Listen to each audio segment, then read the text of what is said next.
नमस्ते विद्यार्थियों, मैं ज्योति जोया व्याख्याता संस्कृत व्याख्याता जीएसएस डोली कार्यरत।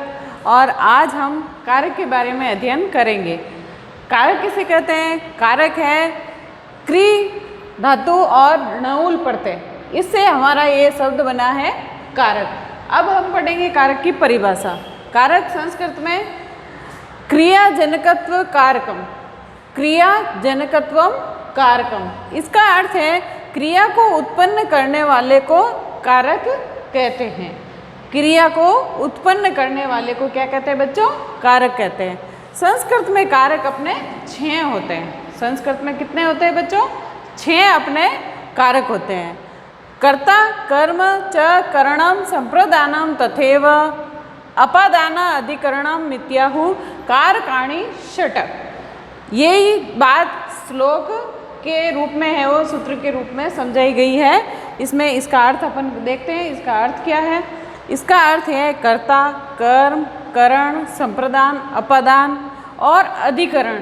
ये अपने संस्कृत में 6 कारक है वो माने गए हैं। इन कारकों को बोध कराने के लिए विभक्तियां लगाई जाती है। विभक्तियां अपनी बच्चों 7 होती है। कितनी होती है? 7 होती है। और संस्कृत में संबंध और संबोधन को कारक के रूप में नहीं माना गया है। ये आप बिल्कुल ध्यान रखेंगे। हिंदी और संस्कृत में बिल्कुल कन्फ्यूजन नहीं होना चाहिए।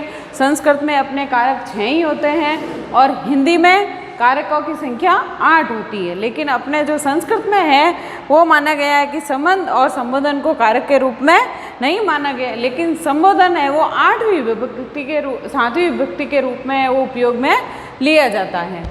अब अपन विभक्ति के जो सूत्र है, सूत्रों के द्वारा प्रथमा विभक्ति जैसे चलती है तो उसमें किस नियम के तहत कौन कौन से हैं वो सूत्र आते हैं, उसके बारे में अपन अध्ययन करेंगे। इसमें बताया है पहला प्रथमा विभक्ति के जो सूत्र है वो 2 सूत्र हैं।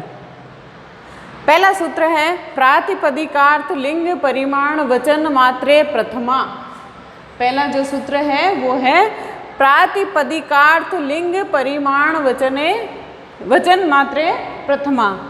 इसमें है प्रातिपदिक का अर्थ है एक एक शब्द का अपन अर्थ करते हैं। इसमें है प्रातिपदिक का अर्थ है किसी व्यक्ति स्थान, मतलब जो संज्ञा जिसे अपन कहते हैं हिंदी में, किसी व्यक्ति या जो जाति, किसी व्यक्ति का नाम, स्थान का नाम होता है, उसमें हमें वो प्रथमा विभक्ति का प्रयोग करेंगे। जैसे है वो उदाहरण के लिए अपन देखते हैं कृष्ण, इसमें प्रथमा विभक्ति है। जैसे श्री, ऊंचे, नीचे, ऐसे।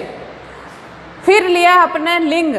लिंग है वो अपन को पता ही है, संस्कृत में अपने लिंग है वो 3 होते हैं। इसमें तीनों लिंगों में स्त्रीलिंग, पुल्लिंग और नपुंसकलिंग, इन तीनों लिंगों में है वो प्रथमा विभक्ति का प्रयोग होता है। जैसे तट, तटी, तटम।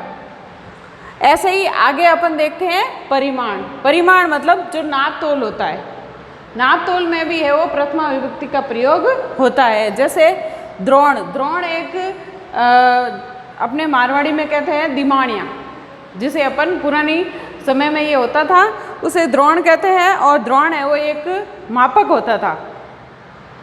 उसमें भी कौन सी विभक्ति का प्रयोग होता है बच्चों? प्रथमा विभक्ति का प्रयोग होता है।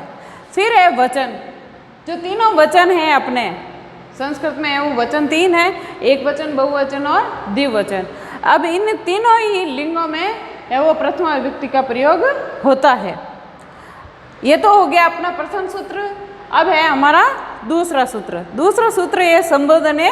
संबोधन में अगर किसी को आवाज़ देकर बुलाया जाता है या उसकी ओर अभिमुख करके उसको आवाज़ दी जाती है, बुलाया जाता है, तो उसमें भी प्रथमा विभक्ति का प्रयोग होता है। कैसे? जब किसी व्यक्ति की ओर मुख करके उसको बुलाया या कुछ कहा जाए तो उसमें वो उसको अपन संबोधन कहते हैं। और संबोधन में प्रथमा विभक्ति का प्रयोग होता है। जैसे उदाहरण के लिए अपन देखते हैं हे राम मम रक्ष। हे राम, अब राम में है वो कौन सी विभक्ति का प्रयोग हुआ है? प्रथमा विभक्ति का प्रयोग हुआ है। मम रक्ष, मेरी रक्षा करो। तो आज अपन ने वो कारक की परिभाषा पढ़ी और प्रथमा विभक्ति के जो 2 सूत्र हैं उसके बारे में अपन ने अध्ययन किया। अब अपन कल है वो द्वितीय विभक्ति के जो सूत्र है उसके बारे में अध्ययन करेंगे।